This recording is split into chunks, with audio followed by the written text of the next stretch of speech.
Muy buenas tardes.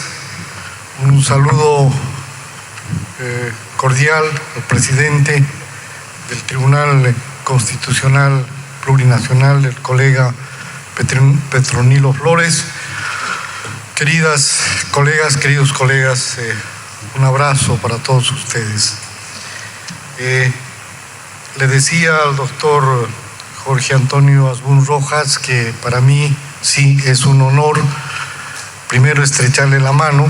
Hemos leído la obra de este brillante abogado boliviano y vamos a iniciar el trabajo de esta tarde precisamente con su participación.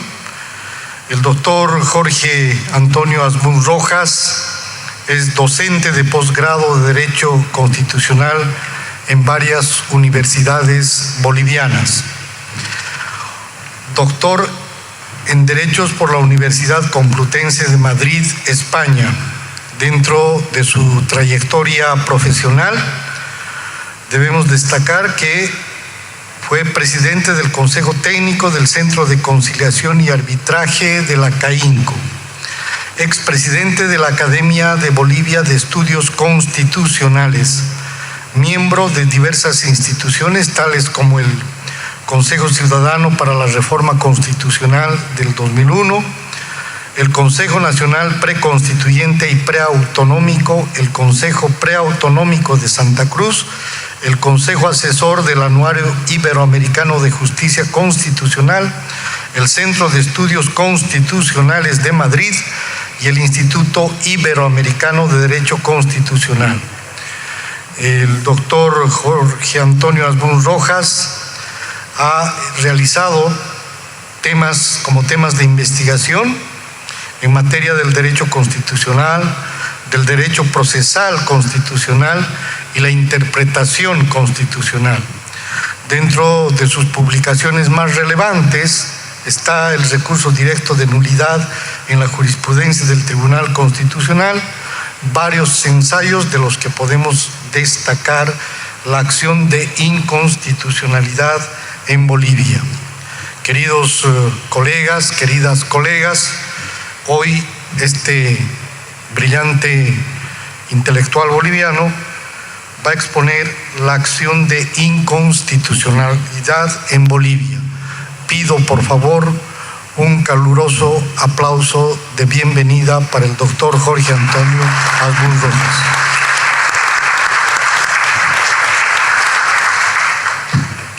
Sin embargo, cuando se clasifican los sistemas de control constitucional, se olvidan de la garantía de los derechos fundamentales, se olvidan del conflicto de competencia y toman como único elemento para la normativa, donde en el segundo escalón pone los tratados internacionales, pero lo digo esto solo por aclarar, no se está refiriendo a los tratados de derechos humanos, sino solo a los tratados internacionales, y esos sí están por un escalón, en un escalón diferente, inferior a la Constitución.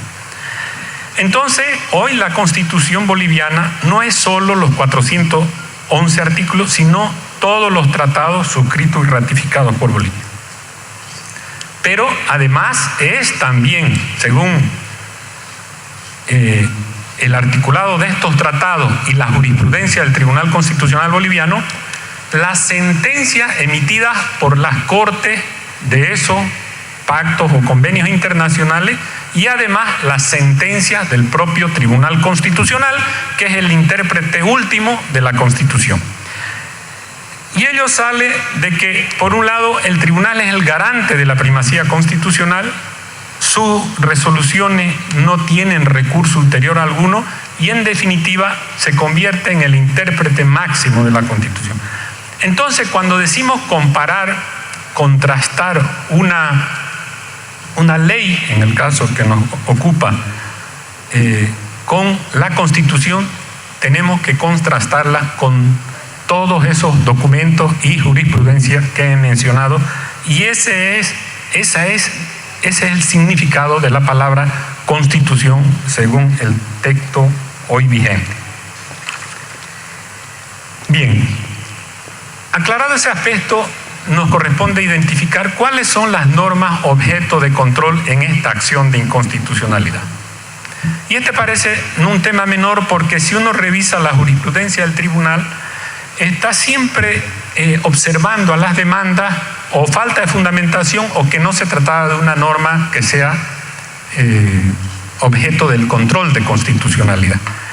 Y naturalmente esa es una preocupación que como litigantes los tenemos todos y hay que ir construyendo un diálogo fructífero entre el tribunal y los ciudadanos, los operadores jurídicos, para ir evitando situaciones como esa, de modo que quienes demanden de verdad lo hagan respecto de una norma que tenga calidad o la cualidad que exige la Constitución para ser impugnada vía el control de inconstitucionalidad. El artículo 202 nos da respuesta a esta pregunta y dice lo siguiente: corresponde al Tribunal Constitucional en única instancia los asuntos de puro derecho sobre la inconstitucionalidad de leyes, estatutos autonómicos, cartas orgánicas, decretos y todo género de ordenanza y resoluciones no judiciales. Perdón, doctor, ¿cuánto tiempo? 10 minutos. Ya. Bien.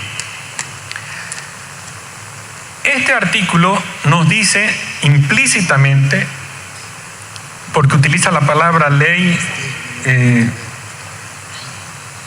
cartas orgánicas, estatutos autonómicos, digo implícitamente porque en la jurisprudencia se ha identificado una cualidad que deben tener esas leyes.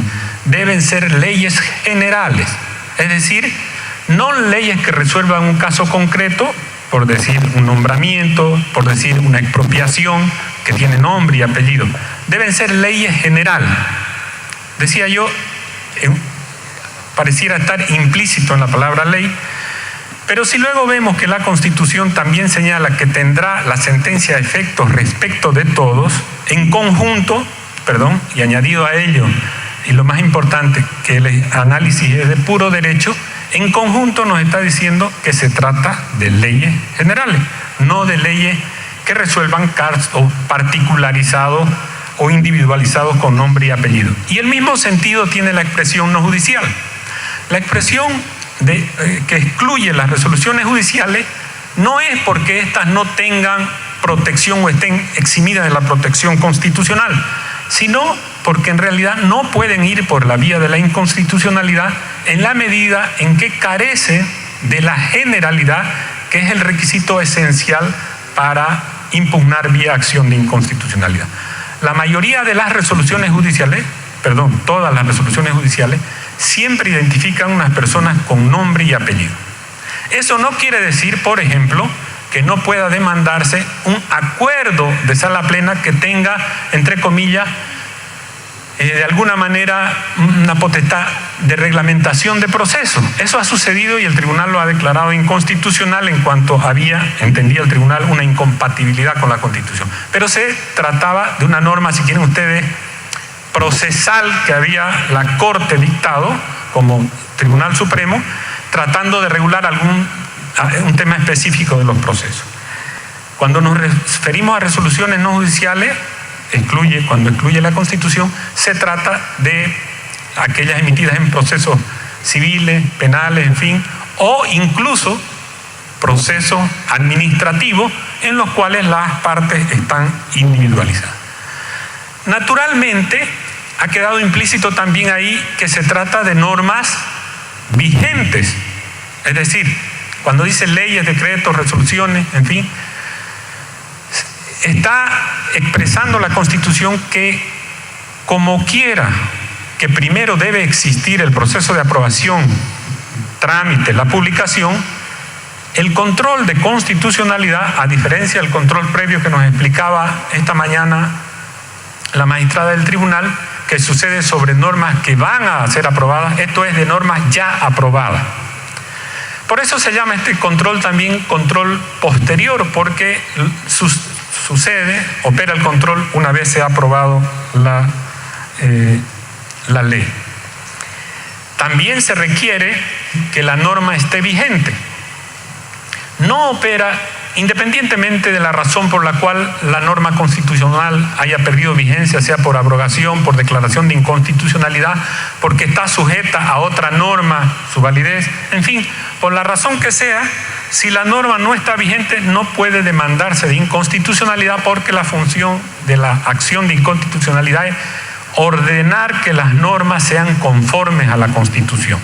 Y si esa norma no se puede aplicar por la razón que sea, porque caducó en el tiempo que le correspondía estar vigente, en fin, entonces no hay motivo para que el tribunal ponga en funcionamiento su maquinaria para depurar algo que no existe. También están excluidas del control constitucional, además de las resoluciones judiciales que mencionábamos, las resoluciones de privado. Y estas en razón de que no reúnen ninguna de las condiciones que exige la Constitución en cuanto a que sea ley, ordenanza, decreto. Porque detrás de esas palabras está emitido por autoridad pública que tenga obligatoriedad, que pueda ser exigible coercitivamente y que tenga carácter general.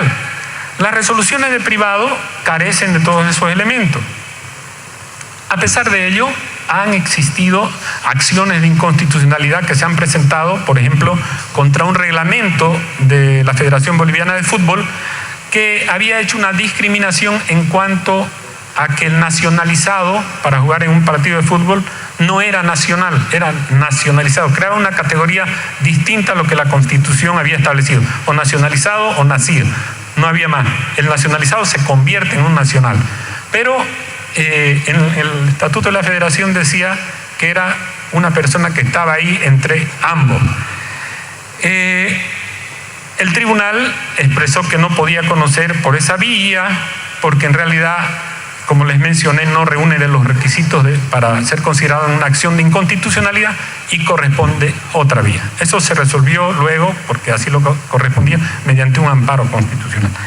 Y también se ha intentado una acción de inconstitucionalidad contra el reglamento de arbitraje de la Cámara de Industria y Comercio de CAINCO, y el tribunal también ha señalado que eso no va por esa vía, y si hay una lesión tiene que ser otra de los mecanismos constitucionales establecidos al efecto. Un tema interesante es que la violación sea también directa a la Constitución. Y este es un tema que en la jurisprudencia, me refiero a la jurisprudencia iniciada en el año 1997, ocupó mucho espacio porque los abogados litigantes utilizaban la jerarquía normativa para decir este decreto viola la ley y por tanto viola la Constitución porque incumple la jerarquía normativa. Y el tribunal en esos años empezó tramitando las acciones y resolviéndolas. Y si infringía la jerarquía, dijo, es inconstitucional. Después, ese mismo tribunal cambió su razonamiento y dijo, resulta que al hacer eso, estamos haciendo un control de legalidad, no estamos haciendo un control de constitucionalidad. Y el control de legalidad estaba en ese momento por el artículo 6 de la ley 1979, atribuido a la Corte Suprema de Justicia. Y entonces ya empezó a rechazar las acciones de inconstitucionalidad que no demuestren una lesión directa a la Constitución. Cualquier infracción de una norma inferior por otra de una norma superior por otra de rango inferior que no sea la Constitución, no va a la acción de inconstitucionalidad. Y eso ha recibido recientemente un respaldo, digamos, del Tribunal Constitucional a través de una sentencia del año 2018. Bien, el control que ejerce el Tribunal Constitucional, y esto me parece muy relevante, es de puro derecho, como veíamos, señalaba la Constitución. Tenemos una norma general y tenemos la Constitución. Y aquí creo que radica la incomprensión para intentar quitarle al Tribunal Constitucional la función de contralor normativo. La expresión puro derecho significa que no tiene que hacer una evaluación de méritos de oportunidad. Eso corresponde al legislativo. Sino de que el contraste entre la norma y la Constitución tiene que efectuar el tribunal de manera objetiva y basada en el contenido de la Constitución y en el contenido de la ley. Desde los orígenes del Tribunal Constitucional boliviano se ha ido ampliando esta descripción, el contenido de esta expresión, y se ha escrito, por ejemplo, que el juzgador en esta acción le corresponde confrontar el texto de la norma impugnada para ver si hay contradicción en sus términos con la Constitución, ¿ya? Y señala que la evaluación de si la ley es conveniente, oportuna o sus propósitos son beneficiosos no es un tema que importa a la jurisdicción constitucional. Voy a citar 3 sentencias constitucionales, una del Tribunal Constitucional español y otra del Tribunal francés, que describen el sentido de estas expresiones. La Constitución, dice el Tribunal español, es un marco de coincidencia suficientemente amplia como para que dentro de ella quepan opciones políticas de muy distintos signos. La labor de interpretación no consiste necesariamente en cerrar el paso a las opciones políticas. Ese es un problema de potestad y autonomía del legislativo. El tribunal no puede decir qué opción es mejor, tiene que decir si esas opciones son o no conformes a la Constitución. Bien. Y el Consejo Constitucional, me quedan 2 minutos, así que voy a concluir de la manera más rápida posible. Y el Consejo Constitucional señala: la Constitución no le confiere al Consejo un poder general para juzgar y decidir idéntica al Parlamento, solo le entrega competencia para decidir si una ley sometida a su control es consistente o no con la Constitución. Bien, por cuestiones de tiempo quiero detenerme efectuando unas conclusiones que son las siguientes. Desde el inicio de la existencia del control normativo de leyes, como se ha acreditado en el repaso que efectuamos, se han utilizado diversas justificaciones para intentar sustraer esas competencias del Tribunal Constitucional. Creo que el constitucionalismo popular está argumentando otra vez de una manera distinta lo mismo que se había argumentado en los orígenes del cuestionamiento de esta competencia. Ello, entiendo yo, parte de un incorrecto entendimiento respecto de lo que es la acción de inconstitucionalidad como un control de puro derecho y lo que es la labor del Parlamento de decidir las opciones políticas más oportunas dentro del espacio amplio que la Constitución le establece y dentro de los márgenes también jurídicos que la Constitución ha establecido para ello. La Constitución democrática, toda Constitución democrática, es un instrumento de protección del débil, de las minorías, frente al eventual abuso de las mayorías. Y ello implica que la decisión del legislativo, de cualquier legislativo, solo es válida si es conforme con la Constitución. Y eso es lo que al tribunal le corresponde verificar. Muchísimas gracias.